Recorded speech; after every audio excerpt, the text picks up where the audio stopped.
Health taste की बात आती है तो मैं भरोसा करता हूँ इंडिया लार्जेस्ट डायग्नोस्टिक्स कंपनी एजिस डायग्नोस्टिक्स। खुद को टेस्ट करते रहो। शिवसेना पक्ष प्रमुख आदरणीय उद्धव बाळासाहेब ठाकरेजी यांची आतुरतेनं या ठिकाणी वाट पाहतोय। महाविकास आघाडी एमएसपी हमी भाव किती आहे तो बाजार भाव आहे किती आहे 4892 हा सोयाबीनचा हमी भाव आहे आणि बाजारात सोयाबीनला भाव किती आहे घरात अनेक वर्ष पडून आहे बाजारपेठेमध्ये भाव नाहीत म्हणून शेतीमाल तो विक्रीला आणत नाही आहे आणि म्हणून ना इलाजानं आपलं भागवण्यासाठी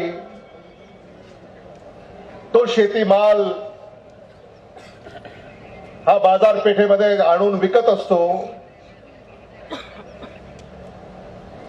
आणि म्हणून जर 800 रुपयाचा फरक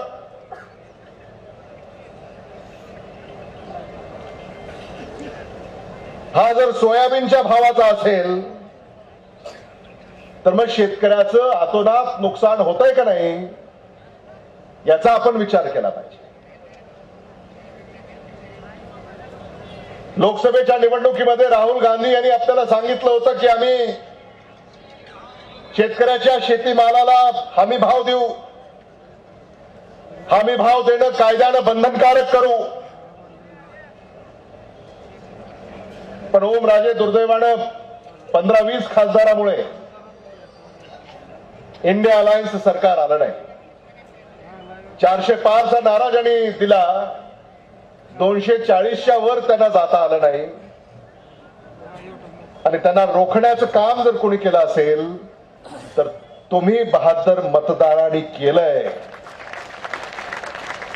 हे मला आवर्जून या ठिकाणी तुम्हाला सांगावंसं वाटतं, कारण बहादर मतदारानं बहादर खासदार निवडून दिलाय।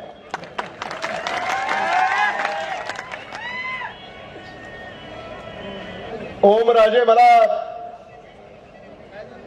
तुमचा अभिमान आहे, तुम्ही आला बोलाले की कशा शिट्ट्या वाजवतात, कशा घोषणा देतात।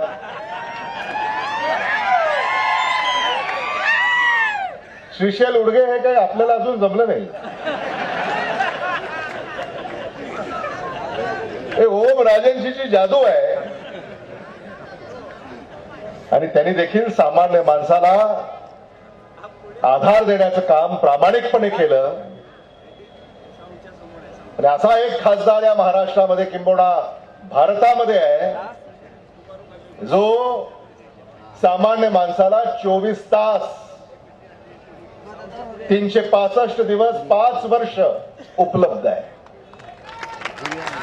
आणि तसंच काहीतरी दिनकर माने यांच्याबद्दल मला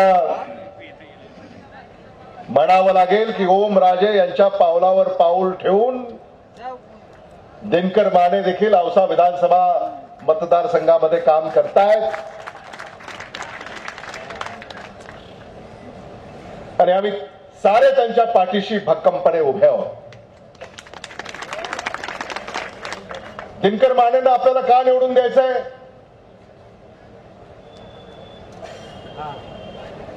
दिनकर माने यांना 20 नोव्हेंबर रोजी आपल्याला मतदान करायचंय। 23 नोव्हेंबर रोजी निकाल लागणार आहे। मतमोजणी सुरू झाल्यानंतर संध्याकाळी दिनकर माने औशाच्या तहसीलमध्ये जाऊन निवडून आल्याचं प्रमाणपत्र घेतील आणि 23 तारखेला संध्याकाळीच मुंबईच्या दिशेनं मातोश्रीकडे निघायचंय, कारण 24 नोव्हेंबरला महाविकास आघाडी राज्यपालाला भेटून सरकार स्थापनेचा दावा ठोकणार आहे। आणि मग आदरणीय उद्धव बाळासाहेब ठाकरे जर राज्यपालाला भेटून 24 नोव्हेंबरला सरकार स्थापनेचा दावा ठोकणार असतील तर त्यांच्या शेजारी दिनकर माने नकोत का?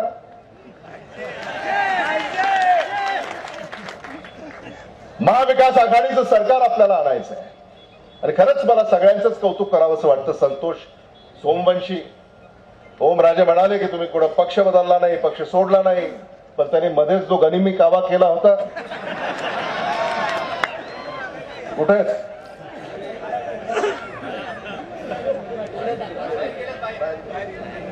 गनिमी कावा हे समजून घ्या. म्हणजे छत्रपती शिवाजी महाराजांना जे अभिप्रेत आहे असा त्याच्या मावळ्यांनी जो गनिमी कावा केला, याच्यामुळं दिनकर माने तुमचा मार्ग अधिक सुकर झालेला आहे. हे देखील मला इथं मुद्दामून या ठिकाणी सांगायचं.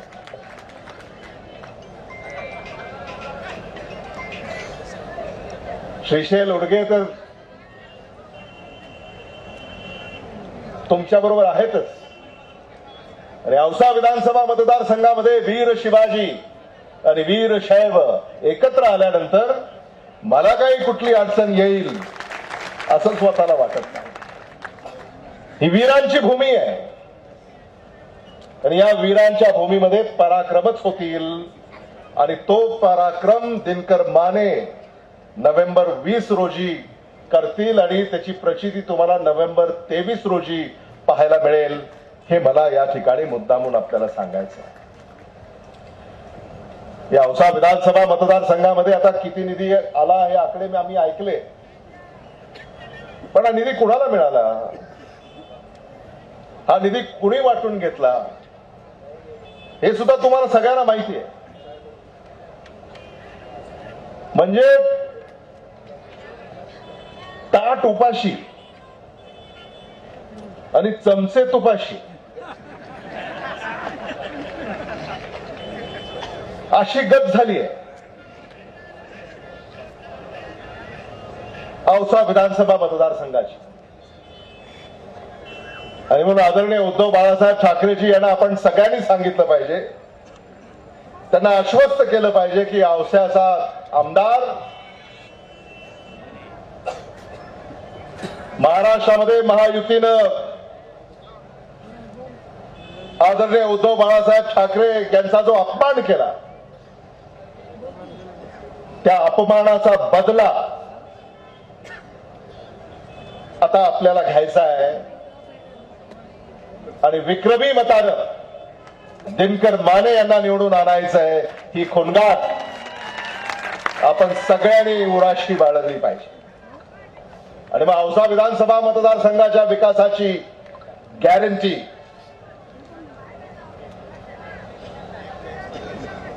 ही माझी आहे. को गॅरंटी ओमराजेंची आहे.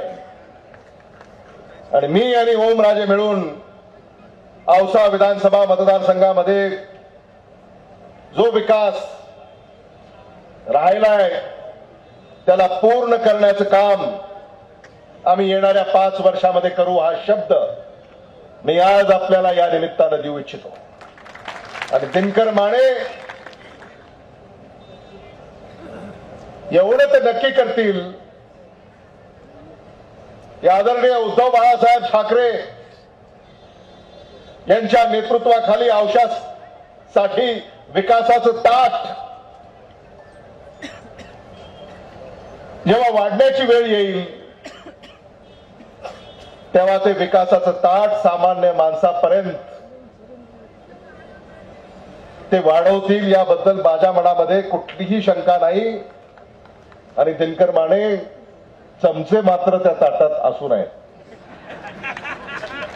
चमच्याचा खूप कंटाळा आलाय आता मतदारांना.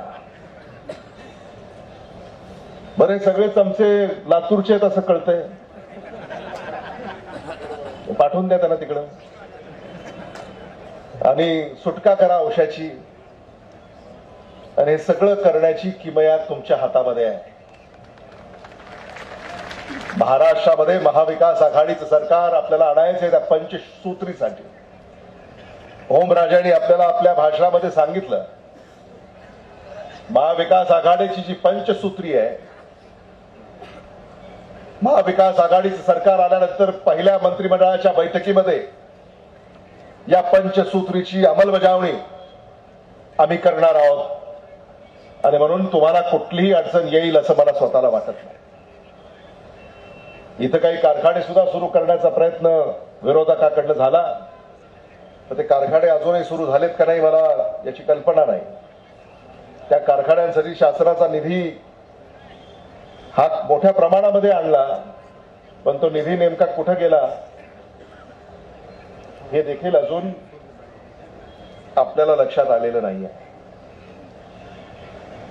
आणि म्हणून ज्यांनी फक्त आपली दिशाभूल केली, ज्यांनी आपल्याला फसवलं, मनोज जरांगे पाटलांचा अवमान ज्यांनी केला, मनोज जरांगे पाटलांच्या आंदोलनाचा, आंदोलकांचा अवमान केला, चेष्टा केली, त्याला आपण माफ करणार आहोत का?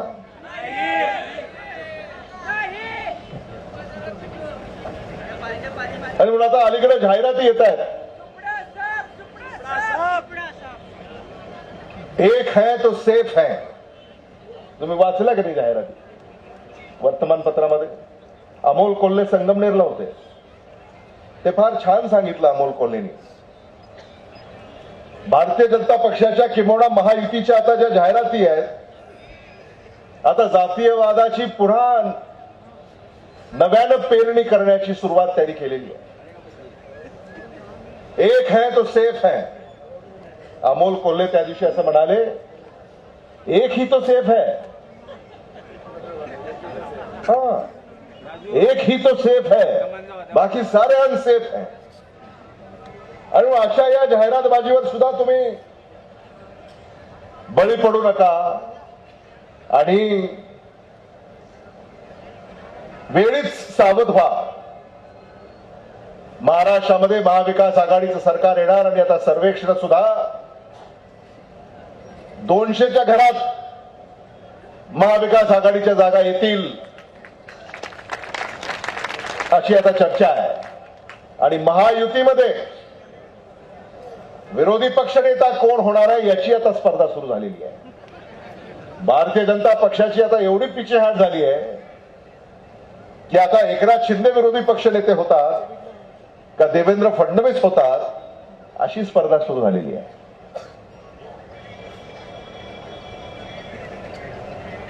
असं चित्र आता महाराष्ट्रामध्ये उभं राहत आहे. आणि म्हणून आपल्या प्रत्येकाचं मत हे दिनकर माने यांच्या पाठीशी खंबीरपणे उभं करा. दिनकर मानेच तुम्हाला न्याय देऊ शकतात. दिनकर मानेच सामान्य माणसाचा बुलंद आवाज आहे. दिनकर मानेच प्रामाणिकपणे औषधाचा चेहरा मोहरा बदलू शकतात. दिनकर मानेच औषधाला विकासाची गंगा घेऊन येऊ शकतात.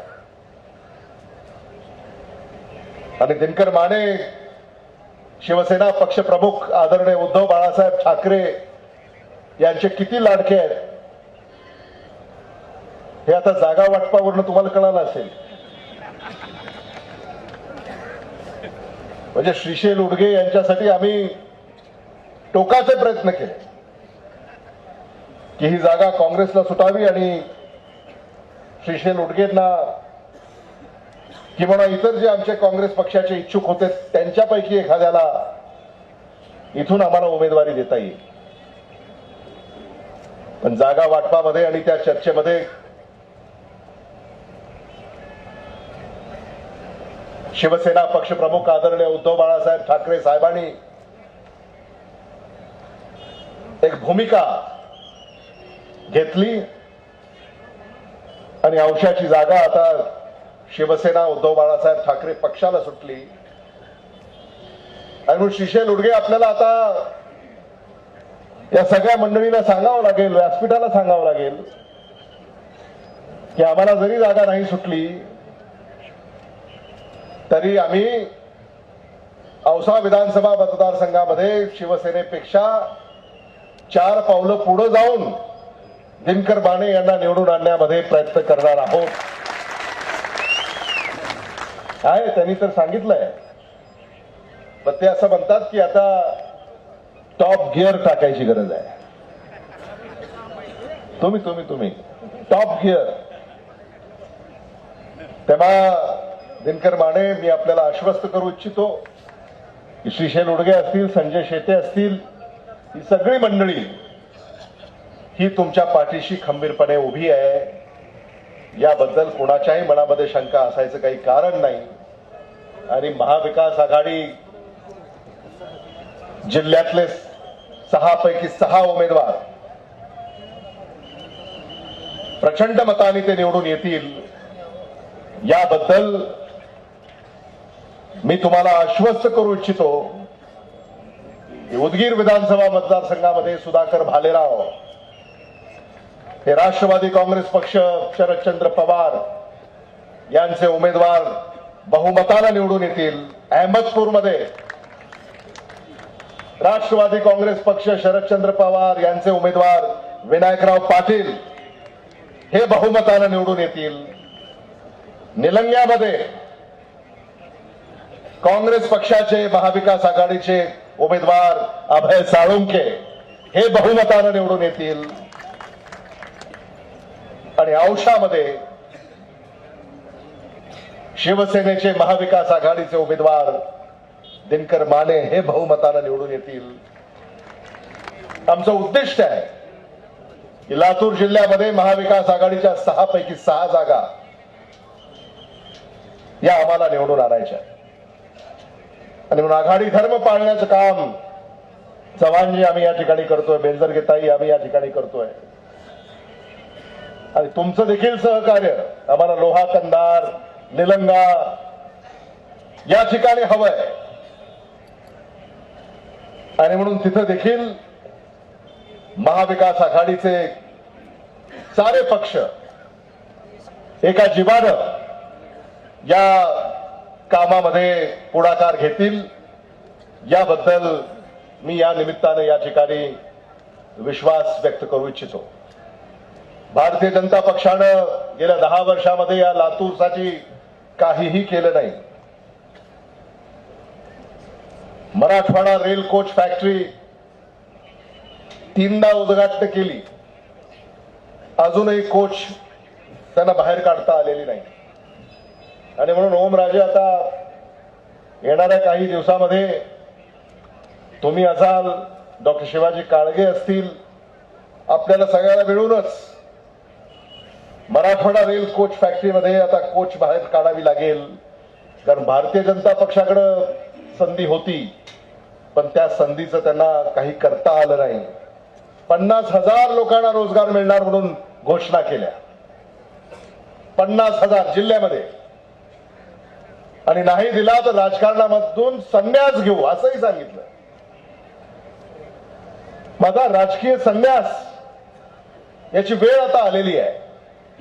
आणि म्हणून लातूर जिल्ह्यामध्ये लातूरकरांना भूलथापा ज्यांनी दिल्या, मराठवाडा रेल कोच फॅक्टरी याचं अनेक वेळा उद्घाटन केलं, पण कोच काय बाहेर काढली नाही. आणि तिथं एकालाही रोजगार आजपर्यंत मिळाला नाही.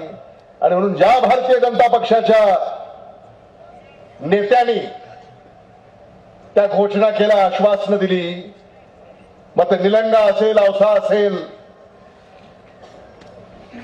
यांना आता राजकीय संन्यास याच्यावर पाठवण्याची वेळ आलेली आहे. हे देखील आपण लक्षात ठेवलं पाहिजे. महारोजगार मेळावा घेतला, नमो रोजगार मेळावा, हजारो सुशिक्षित बेकारांना त्या ठिकाणी बोलावलं. तुमच्याकडचे काहींना तिथं बोलावलं असेल, पण एकालाही नोकरी तिथं मिळाली नाही. माहितीच्या अधिकारामध्ये आम्ही त्यांना प्रश्न विचारला, तेव्हा आम्हाला असं कळालं की एकालाही महाराष्ट्र शासनाच्या महायुतीच्या नमो महारोजगार मेळाव्यामध्ये एकालाही नोकरी त्यांना देता आलेली नाही. नुसती फसवा फसवी, बनवा बनवी, या पलीकडे महायुतीनं या महाराष्ट्रामध्ये काहीही केलेलं नाही. आणि म्हणून यांना मतदान मागायचा कसलाही अधिकार नाही, हे आपण समजून घेतलं पाहिजे. या लातूरमध्ये जो भ्रष्टाचार वाढला, टक्केवारी वाढली, कमिशनखोरी वाढली, कायदा आणि सुव्यवस्था ढासळण्याचं काम झालं, त्या अधिकाऱ्यांना सुद्धा आम्हाला दोष देता येत नाहीत, कारण त्या अधिकाऱ्यांना दलालांनी घेरलंय आणि ते दलाल पुढाऱ्यांच्या इशाऱ्यावर आणि शासनाच्या ताकदीवर प्रशासनामध्ये ढवळाढवळ करतायत आणि सामान्य माणसाची पिळवणूक करतायत. आज कुठेही शासकीय कचेरीमध्ये गेल्यानंतर तुम्हाला काही पैसे दिल्याशिवाय तुमचं काम होतं असं मला वाटत नाही. ग्रामीण भागात सुद्धा आता दरपत्रक आहे. शेतकऱ्याच्या गोठाचा आता दर आहे 10,000 रुपये, तुमच्याकडे 25 आहे. विहीर हवी असेल त्याचा वेगळा दर आहे, घरकुल हवा असेल त्याचा वेगळा दर आहे, पगार हवी असेल त्याचा वेगळा दर आहे, विजेचे कनेक्शन हवं असेल त्याचा वेगळा दर आहे. व सामान्य माणसाने जायचं कुठं? तुमच्या मतावर निवडून यायचं आणि सत्तेमध्ये बसल्यानंतर तुमची पिळवणूक करायची. हे महायुतीच्या काळामध्ये होत आहे, हे महाविकास आघाडीच्या काळामध्ये कधी झालं नाही. काँग्रेसच्या काळामध्ये कधी झालं नाही. आणि म्हणून अशा या महायुतीला धडा शिकवण्याची वेळ ही आलेली आहे. महाविकास आघाडी हा काही 5 वर्षापुरताचा विचार नाही आहे. महाविकास आघाडी आता भविष्याचा विचार आहे. 2029 मध्ये इंडिया अलायन्सला देशामध्ये स्पष्ट बहुमत मिळेल आणि माझं स्वप्न आहे की 2029 साली भारताचे पंतप्रधान म्हणून आमचे नेते राहुल गांधी हे शपथ घेतील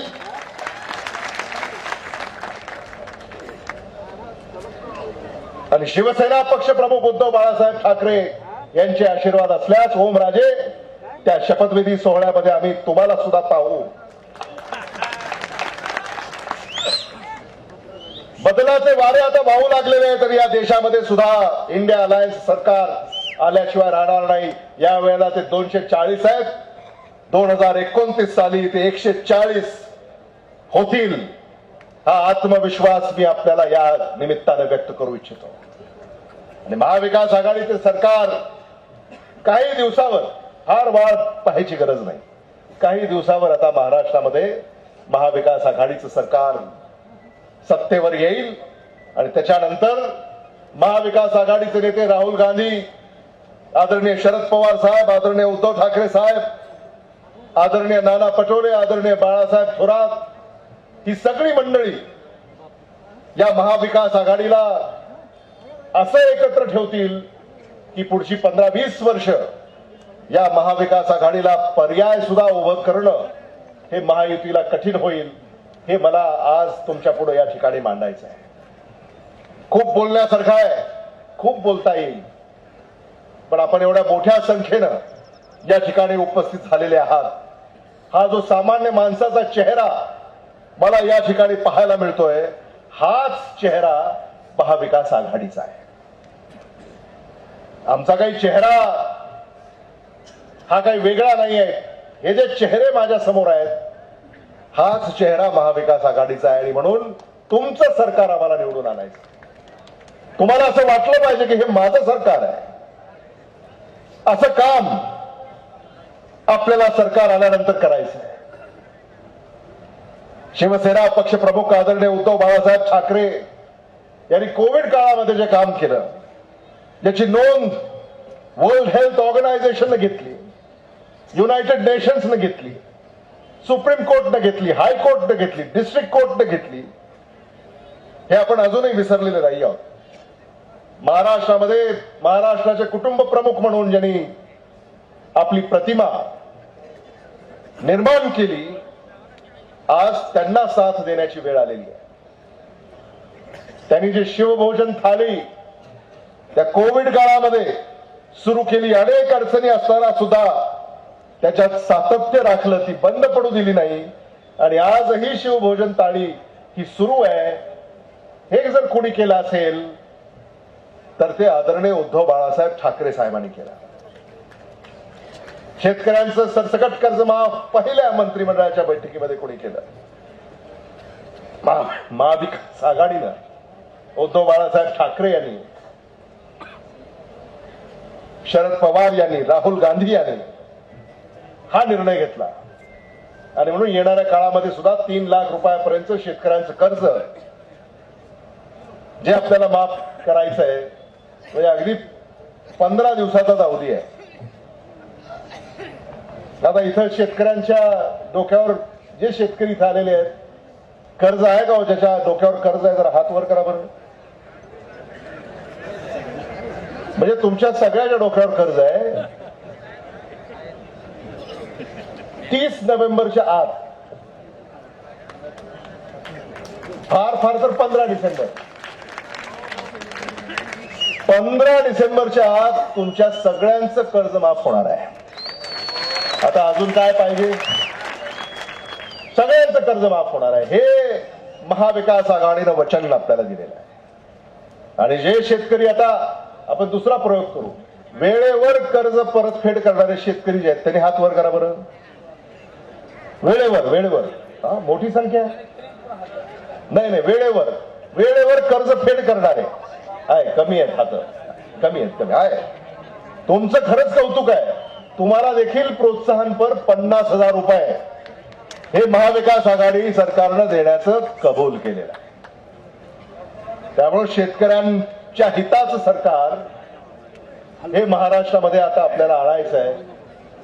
याच्यासाठी आता आपण तयारीला लागलं पाहिजे. दिनकर माने इलेक्ट्रॉनिक वोटिंग मशीनवर त्यांचं नाव क्रमांक 3 ला आहे. 3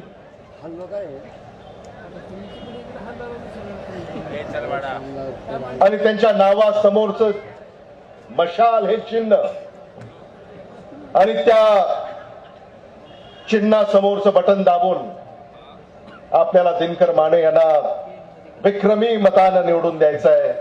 हे आव्हान मी आपल्याला या निमित्तानं करू इच्छितो. न जात पर न पात पर, हाथ पर नहीं भाई, हाथ हमारा है, यहां मशाल है. न जात पर न पात पर, आदरणीय बालासाहब ठाकरे की बात पर. न जात पर न पात पर, आदरणीय बालासाहब ठाकरे की बात पर बटन दबाना मशाल पर. धन्यवाद. जय हिंद, जय महाराष्ट्र.